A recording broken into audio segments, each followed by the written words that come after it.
All right, welcome back. So we're going to use Firebase, and what we're going to do is we're going to push the color up to the cloud, and then we're going to also retrieve the color from the cloud. Admittedly, in this app, we're going to kind of do it a little bit wrong, but that's all right. We're going to fix it later. So here's what we need to do. So let's go ahead and open up our app component TS file, and we need to start using Firebase. There are two ways to use Firebase. One is through Angular Fire 2, and then the other is through the standard Firebase API. Most of the time, you probably will use Angular Fire 2, the wrapper library, but this app is so simple that it actually is harder to use the wrapper library. I could go into more details, but it's so simple, we're just using primitives. And it's actually easier to use the standard Firebase SDK. And that's something I wanted to show you anyway, because I use the two side by side. So we're going to use the standard Firebase library, and we're going to show you how to do it. In order to use the standard Firebase library, there's an import statement that you have to type. I'm going to show you how to cheat type it. And the way you cheat type it is you make a code snippet. So this is what's called a user snippet. So I have this user snippet all set up. So I've got if I type Firebase, so I just start typing Firebase import, and then I hit enter, you can see it auto completes to what the import needs to be. If you try to do that, it's going to fail for you. And so what we're going to do is we're going to set you up with those user snippets. So here's what you need to do. Go to, probably it's under File Preferences for you. For me on my Mac, it's under Code Preferences. And then inside the Preferences area, click on User Snippets. So go ahead and click on User Snippets. And then it'll say select a language, and you can start typing the word Typescript. So I'm going to say, hey, for Typescript. And what it's going to do is it's going to open up a new double top secret file called typescript.json. These are snippets that you make for yourself. So we're going to be using a lot of snippets that come from John Papa, but these are ones you can make for yourself. So if there's something you just type all the time, you can make yourself a little snippet. And the way these works is in this file, yours has none. Mine has like 3 here. Essentially, you make a little JSON object that has these keys, right? So you say what is the name of this thing? What's its prefix? The prefix is what do you type? And then the body is what does it autocomplete to? And then a description. This is rather tedious to type. And so what I've done is I've actually provided a link to you that you probably clicked on. Maybe you still have the tab open from the first thing. So in the introduction to favorite things, it says, during implementation, you'll need this link. And so now is the time where you need this link. So what this link is this link has 3 snippets that you're going to use. This is the entire typescript.json file minus the comments. So what I'm going to do is I'm actually just going to copy the inside. So notice that I chose not to copy the opening curly brace or the bottom curly brace. And I'm going to copy it. And then your file probably looks like this, right? So it's got just comments.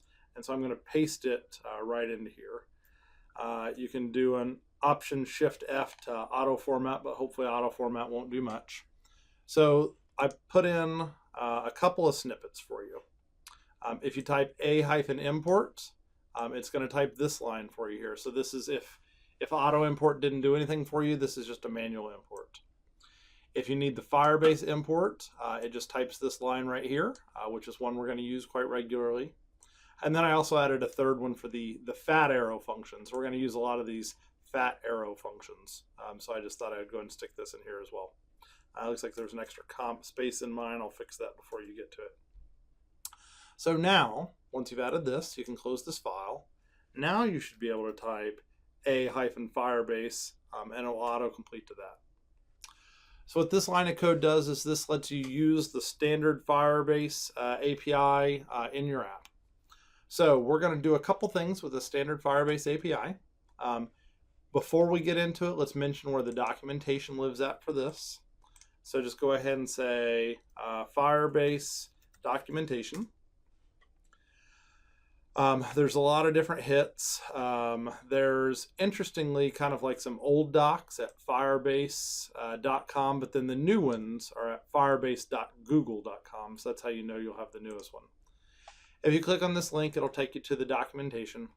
The documentation has like for the web and getting started, I think is a good place to make a reference to. And there's like a little thing in here from David East. He does all these videos. He's pretty animated character. If you watch enough Firebase things, you'll get to know David East. I mean, he won't know you, but you'll feel like you know him. And so this is the steps of how do you initialize the app. I'm going to take you through all these steps, but I like to point out where the documentation is because eventually things change, right? And so we did our setup a little bit different from them, but a lot of the things we will be doing will be very similar. And to be honest, most of the things we'll be doing, there's the getting started link, but most of the things we'll be doing are actually kind of related to the real-time database. So what I'm going to do is I'm going to click on the real-time database, and heck, I might even go to like the read-write data area. And I'm going to go ahead and add a bookmark right here. So this like tells me how do I typically read and write data. So I'm going to say star, and this is going to be like regular Firebase docs. So now I've got that saved in my snippets as well. To be honest, I probably won't use this one much, but I kind of like to have it anyway. Let's just go show you the code for how you do it. So let's go ahead and start off by setting the color. And the way this works is you say Firebase .database. Whenever you're calling something in the database object, you have to say function call database. There will be times when you'll say database, like when you're defining like a variable type, but we say Firebase.database. And like always, I know that this is foreign and weird, but you'll get used to it. After that, I say .ref, and then this will get me the reference to my Firebase. You can do more with ref. You can actually like specify a specific path inside of there. But for this example, I'm going to say .ref.child, and I'm going to say color. So what we're doing here is we're taking our Firebase database, a reference to the root path, and we're saying .color, and we're just going to set the value to the selected color. So what that's going to do is that's going to write our selected color up to Firebase. And interestingly enough, the thing you do not want to do is you do not want to set the local variable anymore. So the idea is that in a local app, you set the variable, and that the variable is the thing. But here we're going to be setting the variable by sending it to the cloud.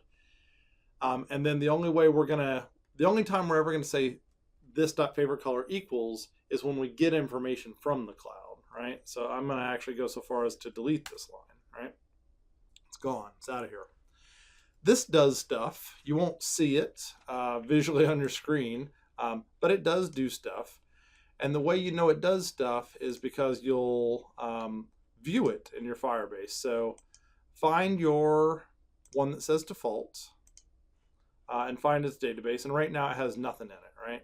So I'm going to go ahead and try to do both of these things at the same time, if at all possible. And then if you open up your app, so I've kind of got my favorite things app over here, what should be happening now is whenever I click a button, it should send it up to the cloud. So if I hit green, you can see, boom, it shows up green. If I hit blue, it changed the cloud to be blue, red, purple, rose red, all good things. So we've done something really big here. We have saved our data to the cloud, which is great. Now our box no longer changes. That's because we broke the local variable, and we haven't set up reading from the cloud yet. But we've got a good important step here.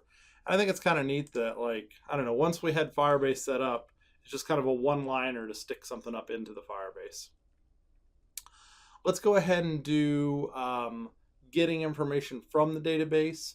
And we're going to do it kind of the wrong way this first time, but it's going to be representative of how Firebase is different from regular web apps. So here's how we're going to get the data down. We're going to say Firebase.database, .ref, .child, and then the child is going to be color. Again, this color thing, I could actually put it inside my ref here.